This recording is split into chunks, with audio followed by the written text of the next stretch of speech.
শৈলকুপায় গুলি করে ৩ জনকে প্রাণনাশ। এই ঘটনায় এলাকা জুড়ে চরম আতঙ্ক বিরাজ করছে।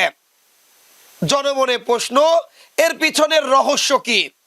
কে বা এই কালু? শুধুই কি বাওর দখল, নাকি চরমপন্থীদের ফিরে আসার চেষ্টা, নাকি চরমপন্থীরা আবার মাথাচাড়া দিয়ে ওঠার চেষ্টা করছে? নিহত হানেফ সহ তার ৩ সহযোগী ছিলেন একাধিক মামলার আসামি। তবে নিহত হানেফ ইতিমধ্যে 18টিরও অধিক মামলার আসামি বলে জানা গেছে। এর মধ্যে একটি মামলায় তিনি মৃত্যুদণ্ডপ্রাপ্ত আসামিও ছিলেন।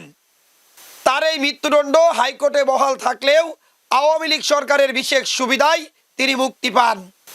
ঝিনাইদহের শৈলকুপায় গুলিতে পূর্ব বাংলা কমিউনিস্ট পার্টির আঞ্চলিক নেতা হানিফ সহ ৩ জনের নিহতর ঘটনায় এলাকায় চরম আতঙ্ক বিরাজ করছে। শনিবার ভোরে নিহতর লাশ শৈলকুপায় থানায় নিয়ে গেলে হানিফ ছাড়াও তার শ্যালক লিটন ও সহযোগী রাইসুলের পরিচয় নিশ্চিত করেন পরিবারের সদস্যরা।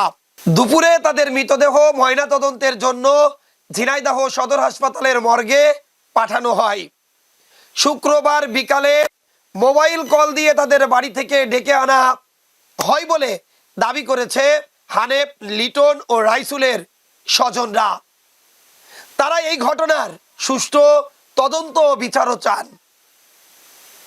নিহত হানিফের নামে প্রায় 18টি মামলা রয়েছে। একটি মামলায় তার মৃত্যুদণ্ডের আদেশ দিলে রাষ্ট্রপতি সাধারণ ক্ষমায় তিনি মুক্ত হন। এর আগে শুক্রবার 8টার দিকে হঠাৎ শৈলকুপা উপজেলার রামচন্দ্রপুর গ্রামের নির্জন শ্মশানঘাট এলাকায় গুলির শব্দ শুনতে পায় স্থানীয়রা।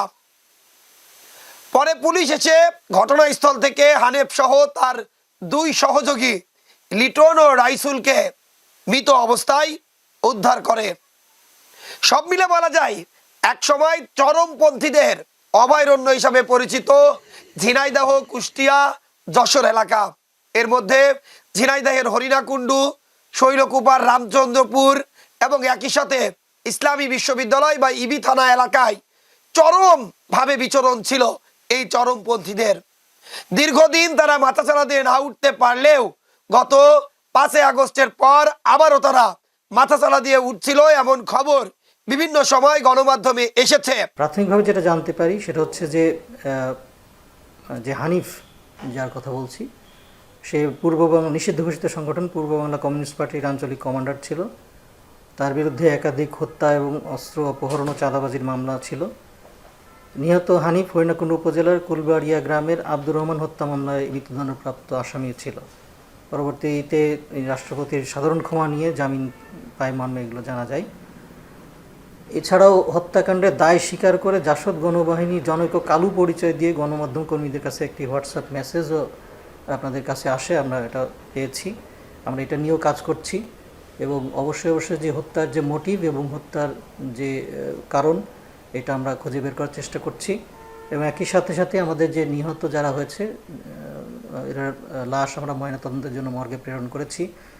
তারপরে ময়নাতদন্তের রিপোর্টটা আসার পর্যন্ত আমাদেরকে অপেক্ষা করতে হবে এবং কিভাবে কোথায় কী গুলিতে নিহত হয়েছে বা কোন গুলিতে নিহত হয়েছে সে সম্পর্কে আমরা আরও জানতে পারবো।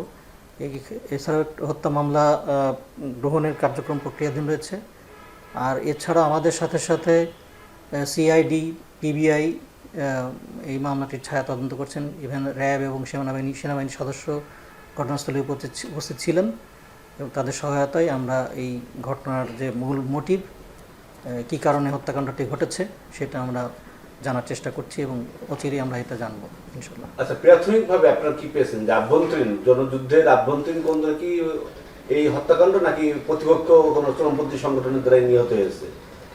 দেখেন, এখানে দেখা যাচ্ছে যে এটা পূর্ব বাংলা কমিউনিস্ট পার্টির যে আঞ্চলিক কমান্ডার ছিলেন উনি হানিফ, এবং একই সাথে কথিত যে কালু নামে যে নাম পরিচয় দিয়ে যে জাসদ গণবাহিনী থেকে যে একটি খুদে বার্তা এসেছে সাংবাদিকদের কাছে, এটা থেকে প্রাথমিকভাবে যেটা মনে হচ্ছে যে উভয় পক্ষের মধ্যে একটা বিষয় নিয়ে কোনো বিষয় নিয়ে এটা থাকতে পারে এবং সেই বিষয়ে সুরাহা না হওয়াতেই হয়তো তাদের মধ্যে এই গোলাগুলিটা হতে পারে। আমরা এটাও তদন্ত করে দেখছি।